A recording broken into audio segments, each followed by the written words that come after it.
우리가 계속해서 주기도문을 가지고 말씀을 나누고 있습니다. 우리가 하는 기도 중에서 가장 많이 하는 기도가 주기도문이에요. 아시죠? 네. 어릴 때도 많이 외우고 그래서 제가 기억할 때는 어릴 때 막 주기도문 누가 더 빨리 외우나 예배 시간에 경쟁하던 때가 있었거든요. 저 어릴 때 그냥 막 속사포처럼 마치 랩하는 것처럼 막 쏟아내고 그럴 때가 있었어요.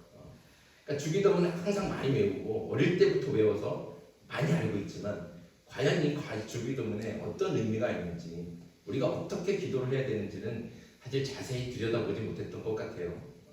그래서 이제 이렇게 주기도문을 한 문장 한 문장 따라 떨어놓고 그 문장의 깊이와 그 문장 속에 있는 하나님의 뜻을 알아보려고 이렇게 계속해서 주기도문을 나누고 있습니다.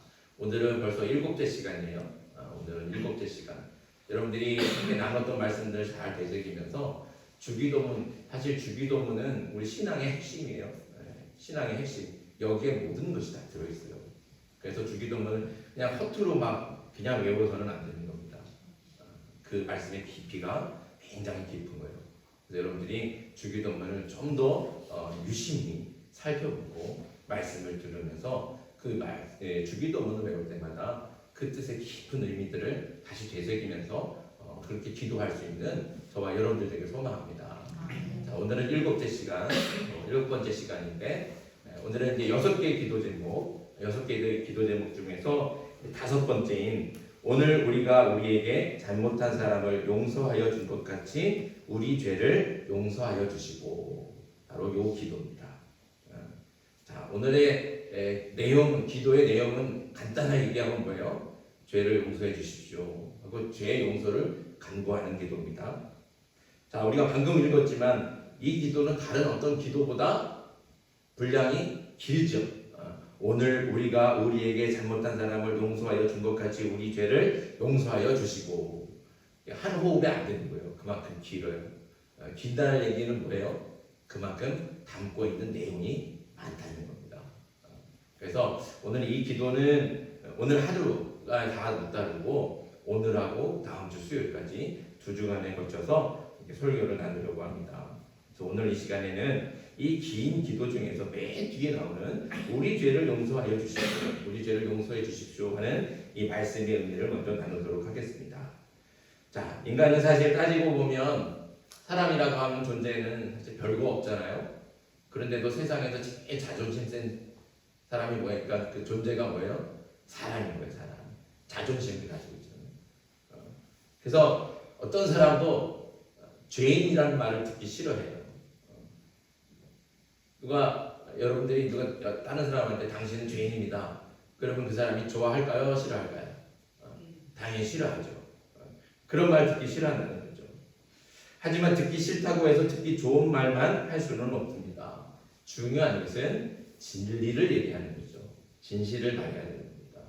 그 진리와 진실이 뭐예요? 우리 모든 사람은 누구 한 사람도 빠짐없이 다 죄인이라는 거죠. 우리는 다 죄인입니다. 그럼 모든 사람이 다 죄인이라는 것을 어떻게 알 수 있을까요?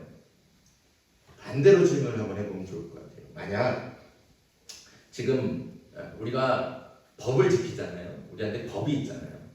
하다못해 횡단보도 이게 보도를 건널 때도 법을 지켜야 되잖아요. 그런데 그런 법들이 다 사라지고 법이 없어요.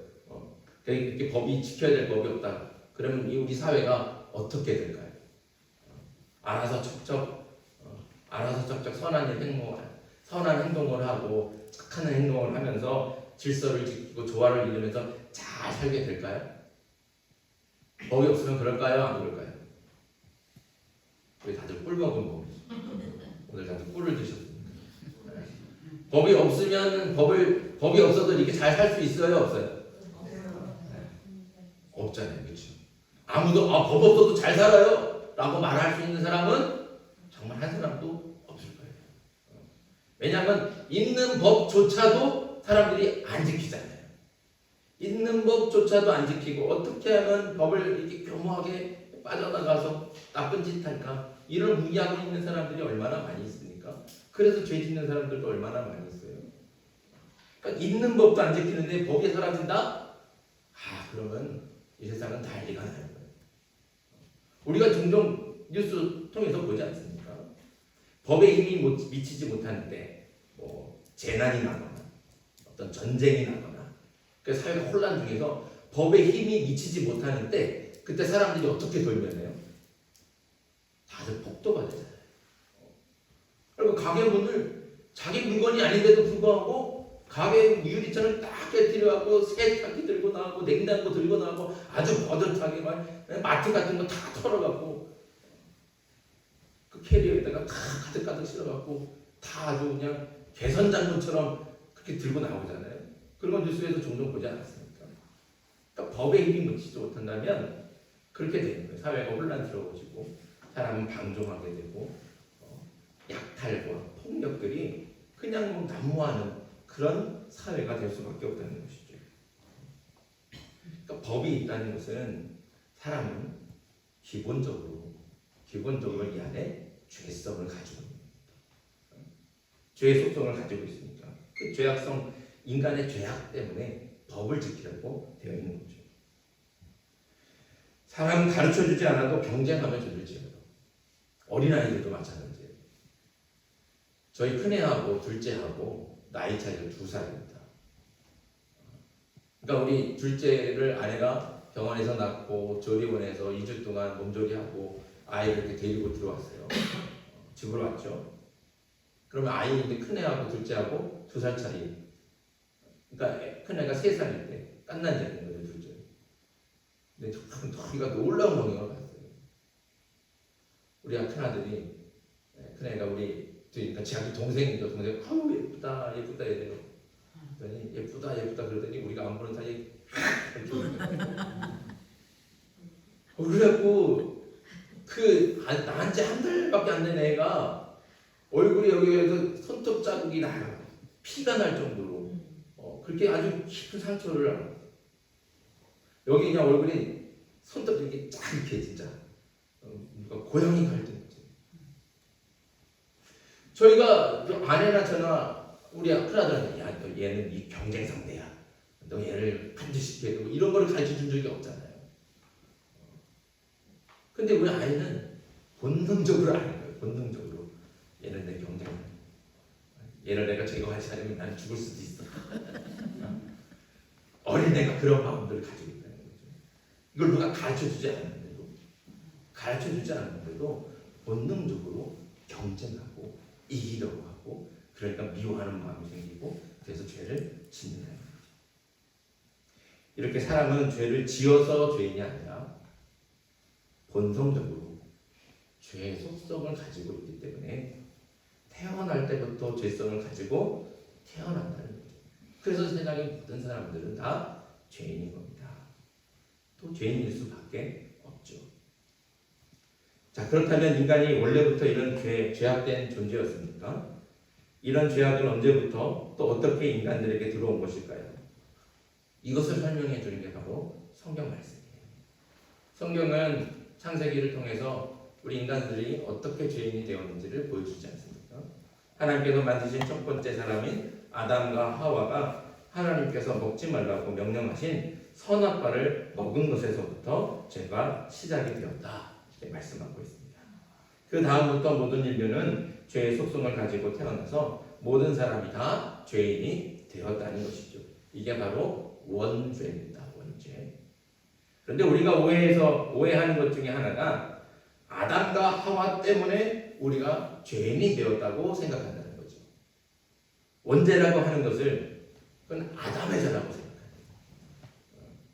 그러니까 나는 죄를 짓지 않았는데, 나는 죄를 짓고 싶지 않았는데 그 아담 때문에 단지 아담이 우리의 믿음의 조상이라는 이유 하나만으로 내가 죄인이 돼서 이 억울한 마음들이 있다는 거죠.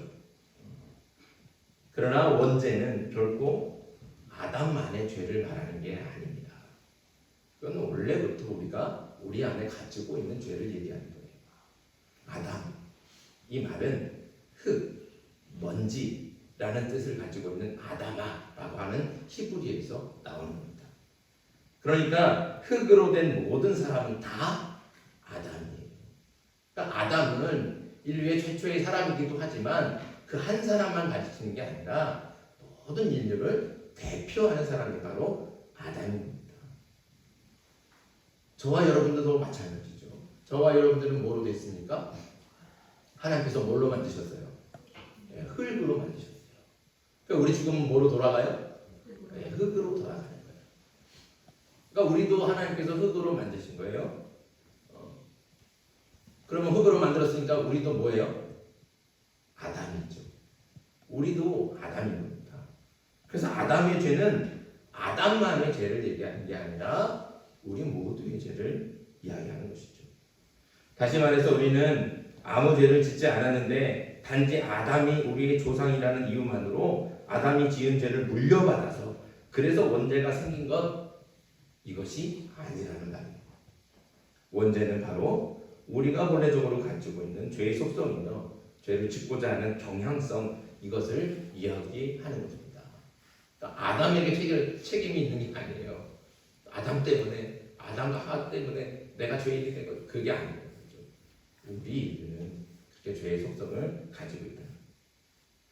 또 한 가지 우리가 다시 생각해야 되는 것은 아담의 죄, 그러니까 죄의 시작이 단순히 먹지 말라고 했던 그 열매를 먹었던 그 행위에 있지 않다는 것이죠. 인간이 선악과를 먹었다. 이것은 자신이 피조물임을 망각하고 자신을 창조하신 하나님과 동등하게 되려고 했던 일종의 반란을 이야기하는 겁니다. 그러니까 단순히 선악과를 먹었다? 그게 죄가 아니라는 거죠. 이것은 마치 자녀가 자신을 낳아주신 부모를 인정하지 않는 것처럼 창조주 하나님을 인정하지 않는 겁니다. 하나님을 인정하지 않고 하나님을 인정하지 않으니까 하나님과 단절될 수밖에 없는 거죠. 하나님과 단절된 채 인간 중심의 이기적인 속성과 모든 것을 할 수 있고 모든 것이 가능하다고 생각하는 그 교만, 내가 하나님처럼 될 수 있다. 하나님이 하는 건 나도 다 할 수 있다. 이런 교만한 생각이 죄의 시작이 되는 겁니다. 그것이 죄의 뿌리죠. 우리가 보는 살인, 강도, 사기, 음란, 전쟁, 학살, 이런 끔찍한 죄. 우리 뉴스를 통해서 우리 얼마 전에 끔찍한 그 20대 같은 또래 아이를 무참하게 살해하고 마치 아무 죄도 없는 것처럼 룰루랄라 여행 가방 들고 돌아오는 그 CCTV 보지 않으세요? 얼마나 끔찍합니까? 어떻게 저러지? 이런 의아함이 됩니다. 죄라는 것은 그렇게 사람을 죽였다, 이것이 죄만 되지 않는다는 것이죠. 죄를 짓게 하는 근본적인 죄가 있는데 그것이 바로 하나님을 인정하지 않고 하나님과 단절된 상태를 죄라고 부릅니다. 모든 죄의 시작은 바로 여기서부터 시작이 되는 거죠.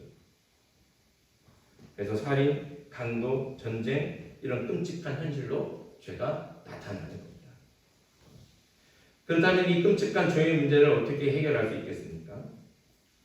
죄에 합당한 벌을 내려서 감옥살이를 하게 하고 벌금을 내게 하고 심하면 사형까지 그렇게 시키면 그러면 죄의 문제가 해결이 되겠습니까? 우리는 다 알죠. 그것으로 해결이 안 된다는 거예요. 그것으로 해결이 됐다 그러면 이 세상에 죄가 없겠죠. 그러나 그걸로 해결이 되지 않는다. 아무리 사람이 죄를 지을 때마다 감옥에 갖다 놔도 그 사람이 또 나오면 또 죄를 지어요. 그래서 전과가 1범 되고 2범 되고 3범 되고 10범 되는 거예요. 그 죄의 문제가 해결이 그렇게 안 되는 거예요. 아무리 가다놓고 벌금을 물리고 사형을 해도 죄의 문제가 해결이 되지 않는다는 것이죠. 근본적인 해결은 결코 아닙니다. 그렇다면 근본적인 해결은 무엇입니까? 우리가 다시 돌아보지만 죄는 뭐예요? 하나님과 단절된 상태를 얘기해요. 거기서부터 죄가 시작해요. 그러니까 죄의 근본적인 문제를 해결하려면 하나님과의 관계를 회복해야 됩니다. 그러니까 하나님과의 관계를 회복하려면 우리가 죄를 지었으니까 용서를 받아야죠. 죄 용서를 받아야 관계가 회복이 돼요. 그래서 예수님께서는 우리에게 주기도문을 가르쳐 주시면서 우리의 죄를 용서하여 주십시오 하고 기도하라고 가르쳐 준 겁니다. 오늘 이 기도 속에서 우리가 반드시 알아야 될 건 뭐냐? 용서라고 하는 것은 내가 혼자 하지 않는다는 거죠. 나 스스로 할 수 있는 게 아니라는 겁니다. 죄의 용서는 반드시 다른 존재에게서 받는 거예요. 받는 거. 그 어떤 죄도 나 스스로 용서할 수 없습니다. 인간의 죄가 하나님을 인정하지 않는 것으로부터 시작이 되었기 때문에 반드시 하나님으로부터 용서를 받아야 우리의 죄의 뿌리가 사라질 수 있습니다. 그것이 죄의 문제를 근본적으로 해결하는 것이죠. 그러니까 우리 죄의 문제는 반드시 하나님께 나아가야 돼요. 그리고 하나님께 용서를 받아야 되는 것이죠. 그래서 하나님께 용서를 구하는 겁니다. 우리의 죄를 용서해 주십시오. 다른 데 구하면 안 돼요. 그렇죠? 하나님께 구하는 거예요. 하나님만이 용서를 또 해줄 수 있다는 것이죠. 그런데 더 놀라운 것은 하나님께서는 그렇게 나오는 죄를 가지고 나와서 하나님께 용서해달라고 구하는 우리를 위해서, 우리의 죄를 용서하기 위해서 하나님께서 직접 희생하셨다는 겁니다. 하나님께서는 하나밖에 없는 아들 예수 그리스도를 이 땅에 보내주셨습니다. 그리고 이 땅에 오신 예수님은 우리의 죄를 대신해서 십자가를 지시고 죽으셨습니다. 우리의 죄값을 예수님께서 대신 치르신 덕분에 우리가 용서함을 받고 하나님의 자녀가 되는 권세를 얻게 된 것이죠. 이것을 믿음으로 그 예수 그리스도와 그 십자가의 그 놀라운 은혜를 믿고 경험함으로 우리는 죄 용서함을 받고 하나님의 자녀가 되는 권세를 누리며 구원받은 하나님의 자녀가 되는 겁니다. 여러분도 이 사실을 믿으십니까? 예수님의 십자가로 우리의 죄가 용서함을 받았다는 것 믿으십니까? 그래서 바울이 선포하는 거예요. 오늘 말씀, 우리가 읽었던 로마서의 말씀 다시 한번 읽어보겠습니다. 로마서 8장 1절 2절 시작. 그러므로 이제 그리스도 예수 안에 있는 자에게는 결코 정죄함이 없나니 이는 그리스도 예수 안에 있는 생명의 성령의 법이 죄와 사망의 법에서 너를 해방하였습니다. 아멘. 분명히 선포합니다. 그리스도 예수 안에 있는 자.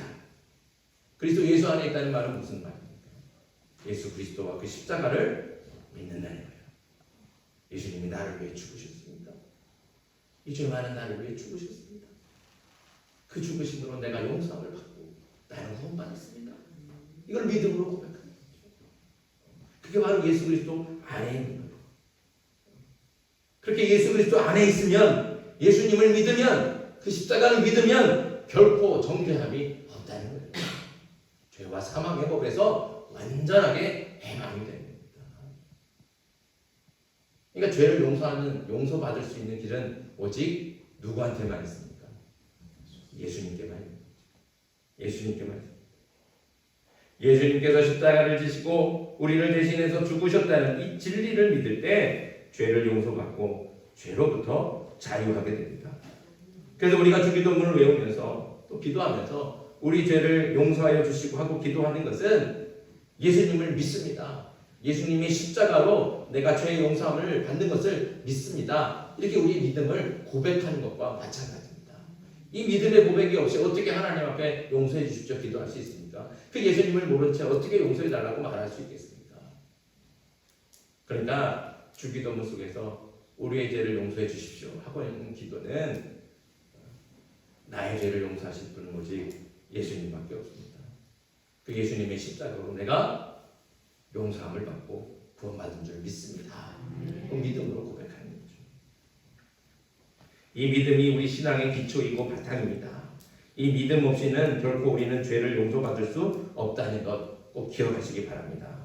그리고 우리의 죄를 용서해 주시고라고 기도할 때마다 십자가에 대한 우리의 믿음을 다시 한번 확고히 붙잡으며 기도할 수 있기를 간절히 소망합니다. 그러니까 우리가 주기도문을 외울 때마다 우리는 그 십자가를 기억하는 거예요. 하나님 그 십자가만이 나의 죄를 용서할 수 있습니다.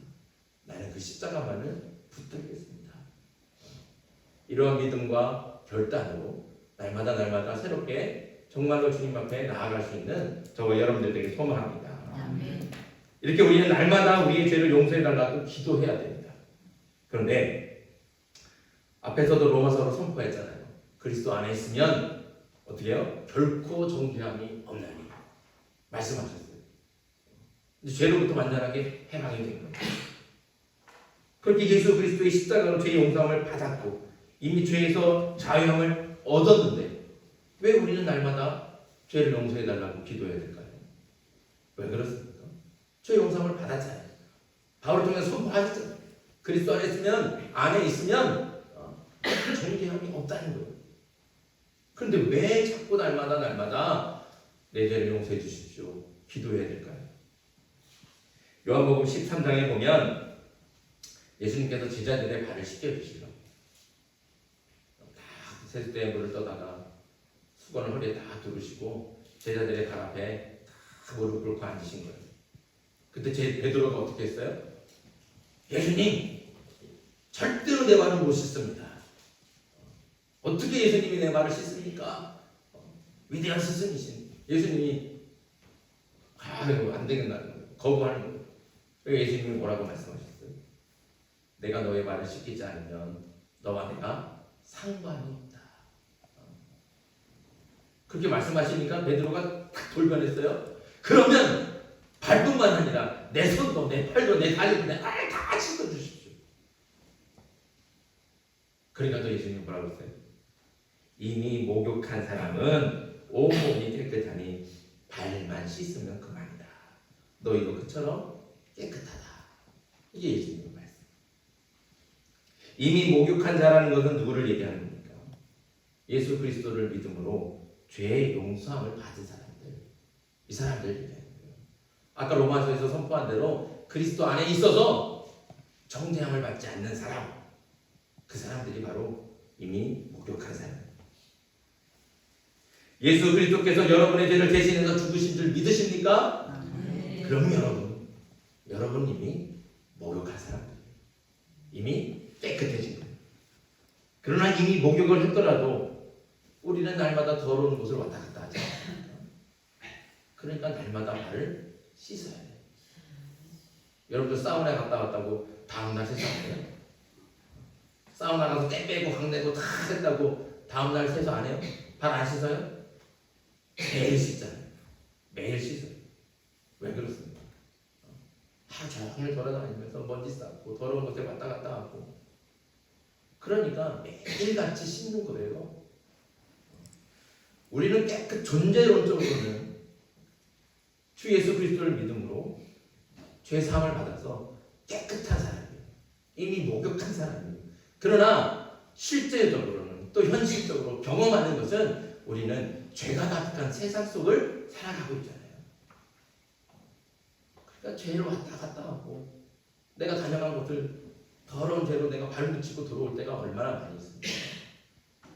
그래서 우리가 매일 목욕하지 않잖아요. 발만 씻으면 돼요. 그래서 매일같이 날마다 주님께 내가 이미 그 십자가를 믿음으로 그 예수 그리스도의 그 십자가를 믿음으로 죄 용서함을 받았지만 그럼에도 불구하고 내 마음속에 아직도 남아있는 죄 사람들과의 관계 속에서 험한 말을 하고 내가 원치 않았지만 그렇게 내뱉었던 말과 행동들 때문에 누구에게 상처 주기도 하고 죄를 범하기도 하고 그런 것들을 또 날마다 어떻게 해요? 주님께 용서해달라고 간구하는 것이죠. 그래서 우리는 날마다 기도할 수밖에 없는 겁니다. 종교개혁자 마틴 루터는 성도들을 가리켜서 죄인인 동시에 의인인 사람들이라고 말했습니다. 성도들은 예수님을 믿는 순간 신분적으로는 구원받은 의인이지만 경험적으로는 여전히 죄가 만연한 세상 가운데 살고 있어서 죄와 함께 있고 죄인의 말과 행동을 하기 때문에 죄인인 동시에 의인이고 의인인 동시에 죄인일 수밖에 없다는 것이죠. 믿음으로 구원받았으니 우리는 분명히 하나님께서 의롭다 하신 의인이 맞습니다. 하지만 죄가 가득한 세상에 발을 붙이고 사는 이상은 말과 생각과 행동에 죄인일 때가 훨씬 더 많다는 것이죠. 이것이 우리의 현실이며 그래서 하루 종일 밖에서 일을 하다가 집에 돌아오면 매일 세수하고 발을 씻는 것처럼 날마다 우리의 죄를 용서해달라고 간구하고 기도해야 됩니다. 우리는 죄인일 수밖에 없습니다. 사랑하는 성도 여러분, 죄의 문제는 결코 인간이 스스로 해결할 수 있는 문제가 아닙니다. 죄의 본질이 하나님과의 단절이며 하나님과의 관계가 끊어진 것에서 죄가 시작되었기 때문에 하나님만이 해결할 수 있는 겁니다. 사람이 해결할 수 있는 게 아니죠. 하나님께서 해결할 수 있어요. 그래서 하나님께서 그 해결을 하시기 위해서 어떻게 하셨다고요? 본인이 직접 희생하시고 헌신하신 거예요. 하나밖에 없는 아들을 이 땅에 보내셔서 우리의 죄를 대신해서 십자가를 지고 죽으신 거예요. 그 십자가의 은혜 때문에 우리가 용서함을 받고 죄로부터 완전한 자유와 해방을 누리고 하나님의 자녀가 되는 줄 믿습니다. 그 용서는 오직 그래서 예수 그리스도의 십자가를 믿는 믿음으로만 가능한 겁니다. 이 믿음이 있을 때 우리는 그리스도의 선한 양심을 얻게 되고 그 양심으로 죄에 민감해질 수 있습니다. 죄에 민감해질 때 우리는 우리의 삶 속에서 세상과 구별된 거룩하고 정결한 삶을 살게 된다는 것이죠. 하나님을 모를 때는 자기 마음대로 살아가는 거예요. 죄인 줄도 모르고 살아가는 거예요. 그러나 하나님을 믿고 그 예수 그리스도의 십자가의 은혜를 경험하게 되면, 그래서 그 십자가 때문에 내가 죄를 용서받았다를 알게 되면 내가 죄를 용서받은 의인으로서 어떻게 살아가야 되는지를 결정하지 않겠습니까? 그럴 때 그리스도의 선한 양심이 살아나게 되는 거예요. 그래서 무엇을 할 때마다 이게 정말 하나님께서 원하시는 일일까? 예수님께서 기뻐하시는 일일까? 묻게 되고 그 물음을 가지고 선택하고 결정하게 되는 것이죠. 하나님 알지 못할 때는, 예수님의 그 십자가 은혜를 경험하지 못할 때는 자기 마음대로 하는 거예요. 그러나 그 십자가의 은혜를 경험하고 죄의 용서함을 받을 때 그리스도인의 선한 양심이 살아나서 죄에 민감하게 되고 그 죄로부터 우리가 멀어지게 되는 그런 은혜의 삶을 살게 되는 것이죠. 그래서 주님이 가르쳐 주신 대로 우리 죄를 용서해 주시고 그렇게 기도할 때마다 우리의 믿음이 더욱 확실해지고 그때마다 우리 안에 그리스도인의 선한 양심이 되살아날 수 있기를 간절히 소망합니다. 그 선한 양심으로 죄에 대해 민감해지고, 그래서 아무것도 알지 못하는 내 생각이나 마음부터 그런 게 아니라 작은 행실 또 하나하나 이르기까지 내 생각과 마음뿐만 아니라 내가 행하는 허투루 넘기는 그런 말이나 작은 행실 하나하나까지도 그 모든 삶에 있어서 정말로 죄에서 멀어진 하나님께서 원하시는 그 거룩한 삶, 거룩하고 정결한 그런 성도의 삶, 그런 삶을 살아갈 수 있기를 간절히 소망합니다. 그러기 위해서는 날마다 주님께 죄의 용서를 구하면서, 그렇게 죄의 용서를 구하고 예수님의 십자가를 믿음으로 붙들면서 선한 양심을 가지고 살아갈 때, 그때 정말로 주님께서 원하시는 거룩하고 정결한 은혜의 삶을 살아가게 될 줄 믿습니다. 저와 여러분들이 그렇게 은혜의 삶을 살아가는, 죄에서 멀어진 정결하고 거룩한 은혜의 삶을 살아가는 저와 여러분들에게 주님의 이름으로 축복합니다. 이 시간 우리 주신 말씀 기억하면서 기도할 텐데, 먼저 우리 기도하기 전에 찬송가 250